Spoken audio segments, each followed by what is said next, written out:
Hi! First, I want to apologize if this video gets a bit choppy at times, because I am going to be reading a few comments. This video is going to be focused on a subject proposed by one of my viewers, Chris Donovan. It's basically, how do you roleplay or carry out skill checks when there is a difference of intelligence between the player and the player character. That is, maybe you are a very intelligent person and you are playing as a very somewhat dumb character or dull character, but maybe it's the other way around. Maybe you are not as smart as the player character that you are playing as. You know, maybe you are playing as some sort of very advanced alien species, or depending on the system or setting, rather, some elves, or maybe you're just playing a very intelligent human as well. So I'm going to talk about that. But first, I wanted to mention a few comments in my more recent video where I talk about tips to avoid asking questions in tabletop role-playing games. Some of these comments have some points that could serve as additional information or a sort of reinforcement to the tips that I gave in that video. And they are also somewhat related to the topic that I mentioned about the difference of intelligence. Okay, first, this part, this is a comment by Drudenfuss, and she says, referring to asking questions, "Still, I guess that many players are hesitant to play in such a manner, since too often not asking things leads to the dungeon master having a trap being triggered by an action, and thus players feel punished when not having asked questions first." And to that I replied, that's true, and hopefully they will realize that there are other ways. If the players need more information, they should have their characters do something instead of asking. Are they unsure about walking down that corridor? They should throw some rocks into the corridor to see if they trigger something. They should pour some water to notice if there are sinkholes in the corridor, you know, the typical pit trap, the trapdoor. They should summon creatures and have them walk down the corridor. And here I mentioned a funny situation that I experienced with a group about like 14 years ago, more or less. So I say, that way they won't be punished unfairly if they play it smart. As long as it's a fair dungeon master, of course. Ha ha ha. That reminds me of a questionable druid I once had during a few sessions. She would always send her animal companion into rooms to see if something exploded in its face. What an awful druid, but pretty cautious from a more technical angle. So yes, this is true. There was this group of players. It was a druid, a bard, and a barbarian. And just this druid, because they didn't have a thief in the party, they had a bard, but the bard, she basically specialized her bard to be focused on climbing and tricking others, but not so much finding traps and the like. So they didn't have a rogue in the party to find those traps. And the druid would constantly send her companion tiger into those rooms to see if some sort of trap or ambush activated. That was pretty cruel in my opinion, but she was like, oh, it's fine, I have some healing spells. And that was a pretty lucky tiger. That tiger never died, at least during the course of that campaign. So yes, I guess that's one way of playing it. And there was also the situation that connects with what Chris commented of the difference of intelligence between the player and the player character, because the barbarian, I think I've mentioned this in another video, the player controlling the barbarian, she was a very diplomatic person. I commented this in a comment addressed to one of my other viewers, Midnight Green, if I remember correctly. And yes, like I said, the player was very diplomatic, very tactful, very careful in what she was always communicating. So when she played as the barbarian, she used to work at an embassy. she just like used the barbarian to release all of that stress of having to be very careful about the things that you were saying or speaking with others. She was one of the most violent barbarians, and her barbarian wasn't very intelligent. That barbarian had an intelligence of uh, like 12 or 11 or something like that. So average intelligence. And there was this time where they were fighting a group of wolves, and they were all quite wounded. It was at the early stages of the campaign. The bard was quite wounded. She had like 8 hit points remaining, something like that. And she was backing away, playing her harp, to inspire the other two members of the party so that they fought better. But she stepped into this pressure plate, and this kind of like a slide or a chute activated, and she fell down the slide into this room. And it was a somewhat large room, and there was a fairly large spider. It was a giant spider. I don't remember the exact size, but it was there at a certain distance. The bard immediately pulled out this magical item. It was a wand. I think it was a wand of entanglement. She got the spider all tangled up, and she used her all of those ranks that she put into climbing. They worked pretty well. She started to climb up the slide while screaming, "Help me!" so that the barbarian and the druid would assist her. The druid handed her a rope to pull her out, and the barbarian was just finishing the remaining two wolves. But the spider eventually managed to make its difficulty class check, managed to untangle itself, started to climb up the slide. So the barbarian was like, "Oh, I hate spiders," and she took the corpse of a wolf and threw it at the spider and threw a couple of other corpses. And the spider only wanted to eat something. So the spider was pretty satisfied with the wolf corpses. And that's how the party managed to get away, because they were pretty wounded. I'm pretty sure that they were going to die if they fought against that spider. And the barbarian was quite spent because of the barbarian rage. And you can easily tell that the player thought, "Oh, I can use the corpses of the wolves as to distract the spider while we run away." But because the barbarian wasn't exactly super smart, she made it look like the barbarian was just acting almost like, yes, like a reaction, almost like an instinct, like, "Oh, evil spider, I'm going to throw some wolves at it." And they made it out of that situation. That's a good way of playing a character that is not as smart as you in a smooth way, so that the role play aspect makes sense. Now let's move on to the comments by Chris. They are also very important. He also talks about the asking questions thing. I'm going to put the link to my video of tips on how to avoid asking questions in the description below. And he mentions, "My big take from this video is that the descriptions are important, but that brings up two potential problems. For the Dungeon Master, there is a fine line between being descriptive and providing too much detail.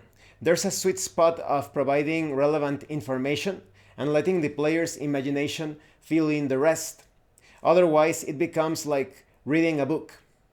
The other issue stems from players very precisely describing their character's actions. Depending on the system, this could be good or bad. If it's a role-playing game system with a low number of skills like Dungeon Crawl Classics, detailed descriptions are welcome. You can describe your way through obstacles in Dungeon Crawl Classics. However, in another system where there are defined skills, the separation between a player's skill set and a character's skill set is very clear. In such a system, detailed descriptions of how a character does something is simply going to be boiled down to a die roll." And my reply was, "I think that's correct. A Dungeon Master is encouraged to provide every detail possible, as long as it is within a player character's perception. The Dungeon Master needs to communicate the color and texture of the curtain, but not what's behind the curtain unless the players decide to look behind it or pull it away or etc., burn it. It could be many things. And then I commented, I see what you mean. It's possible for a player to describe the use of very precise skills while making their rolls. And it's up to the game master to either apply a bonus to the roll or give an automatic success.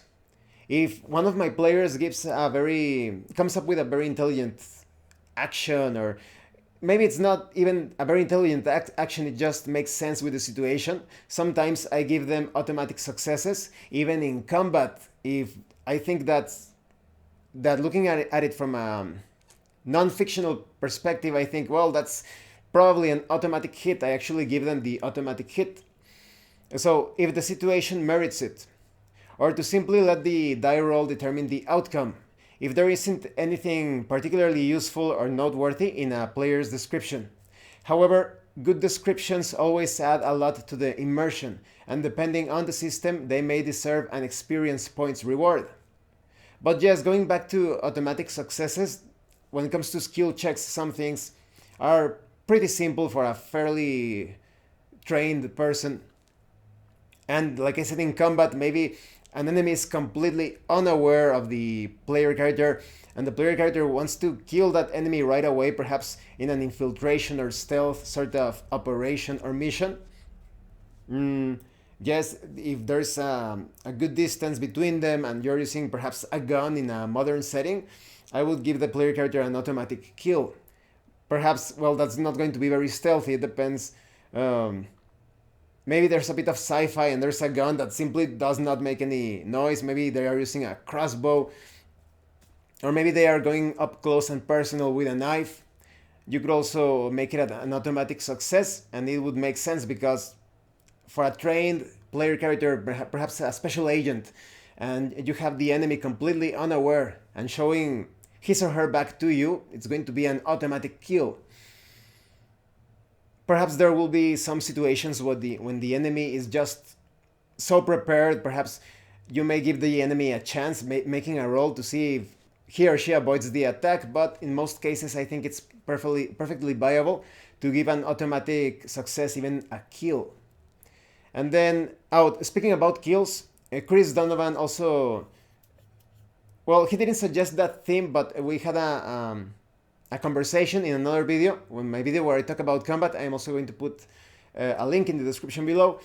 And I think that some comments that happened in that video could serve as inspiration for another video where I talk about killing and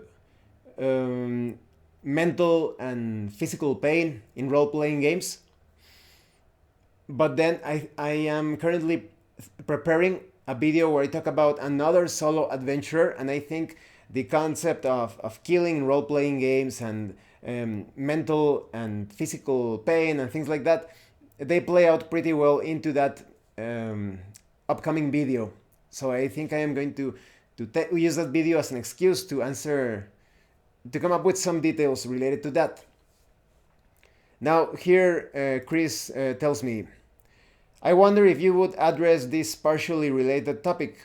What do you do when a player what do you do when a player and their character have different levels of intellect or knowledge or education? For example, Joe has average intelligence, but he's role-playing a genius.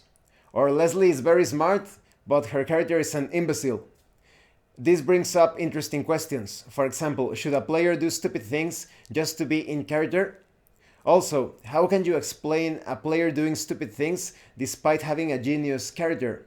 So yes, this is going to be my response to that. I also want to mention this comment by SHONNER.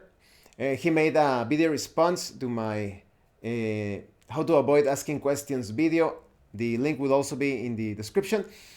And SHONNER answers, a genius role player would know how to roleplay an imbecile character.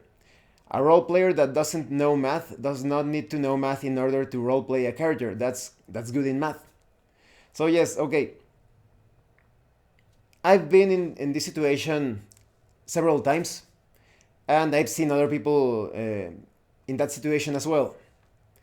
especially because I really like to play monstrous player characters. If a fantasy setting allows it, I want to play as ogres, orcs, minotaurs.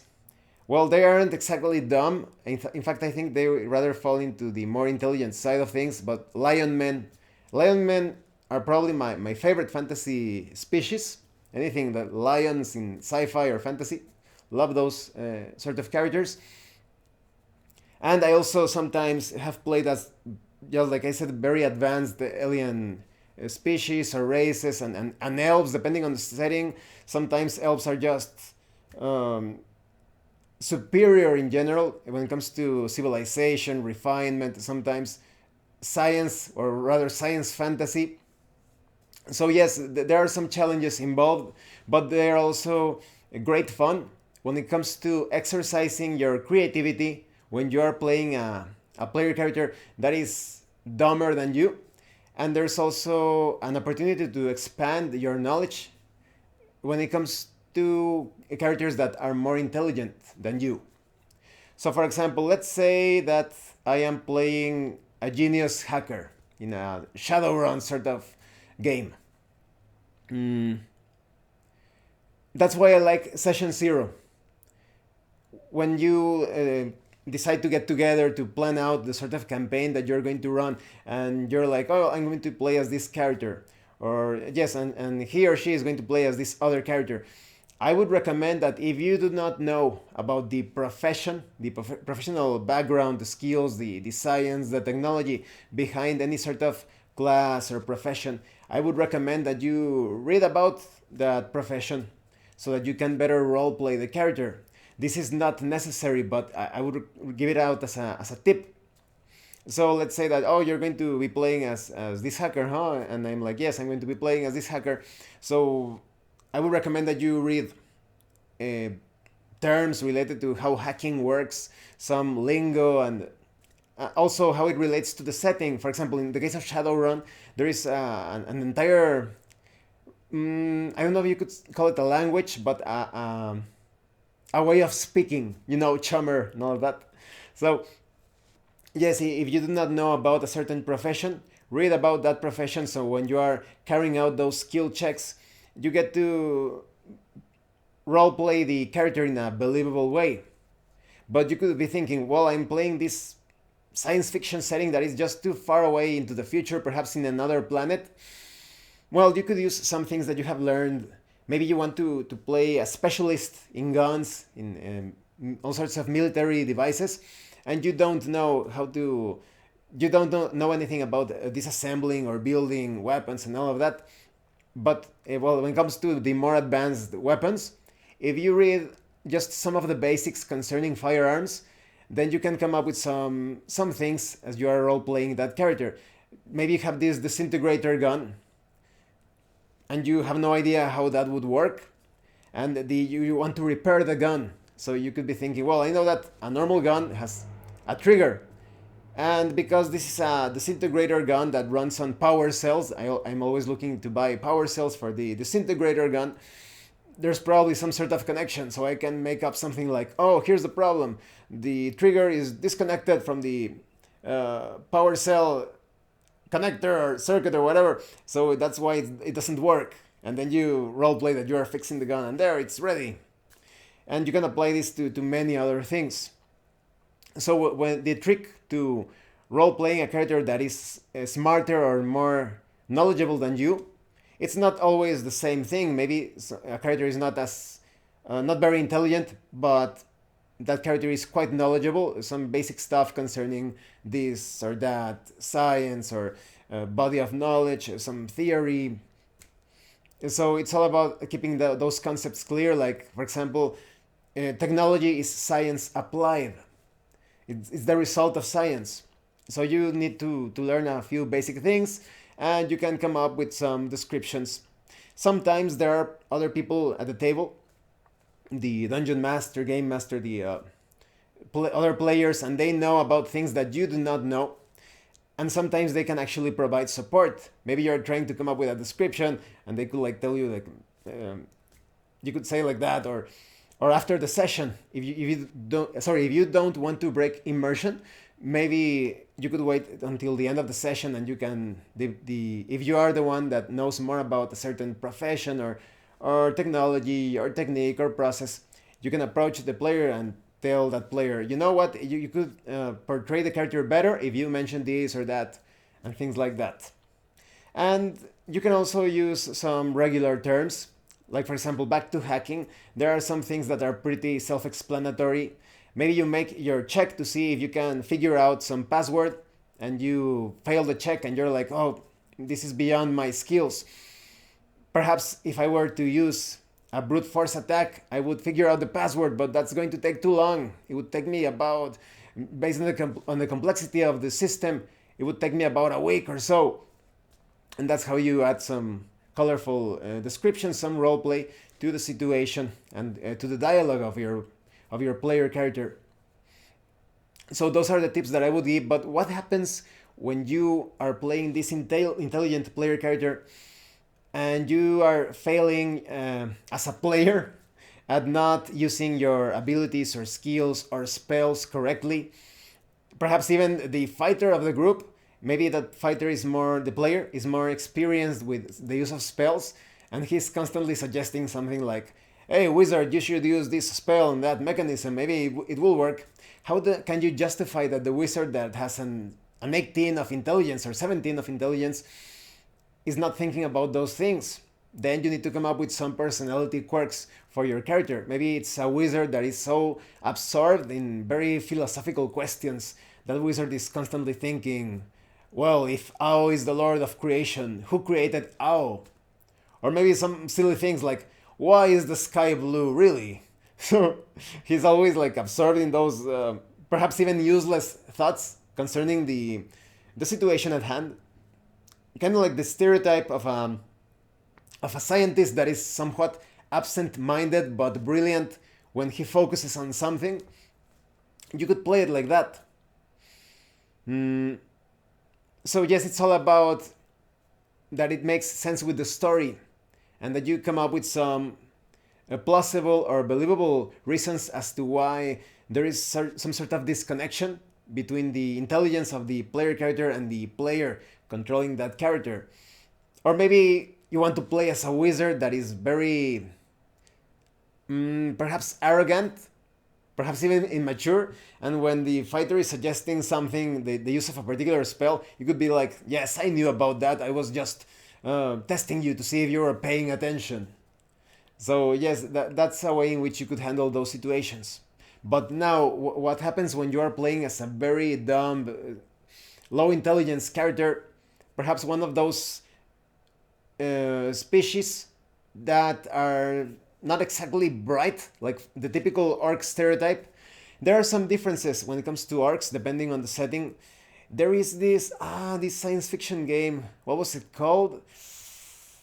I forget the name, but Outbreak? No. I can't believe I forgot about the name, but there is this other setting, Eberron in Dungeons and Dragons. The orcs are a bit more sophisticated or more intelligent in that setting. In the dark energy setting, the orcs are also a bit more advanced. So it all depends on the setting, but let's say that you are playing in Faerun, in Forgotten Realms, Dungeons and Dragons, in old school, because you know how Wizards of the Coast have been doing some very questionable and political things when it comes to the settings. But let's say that you're playing third or second edition Forgotten Realms and you're playing as an orc. You're not exactly like the brightest, yes, like a genius. And you figure out the solution to a puzzle. How can you explain that the orc has just figured out the solution to something that the more intelligent characters in the party, they were just perplexed, stumped as to how to solve that, and you came up with the solution? Well, you also need to roleplay, to think of a perhaps even funny way on how the character solves this situation. Perhaps the orc looks at the complex configuration of buttons and levers and he's like, I hate this ugly contraptions, and he starts just like pulling things at random, and that's the correct combination. So the player figured out the way on how to solve that puzzle or problem or whatever, but the orc wouldn't be able to do that, but almost by chance, by pure luck, he solves the problem. So it's all about that. Make it so that it integrates well with the fiction, with the sort of character that you are playing.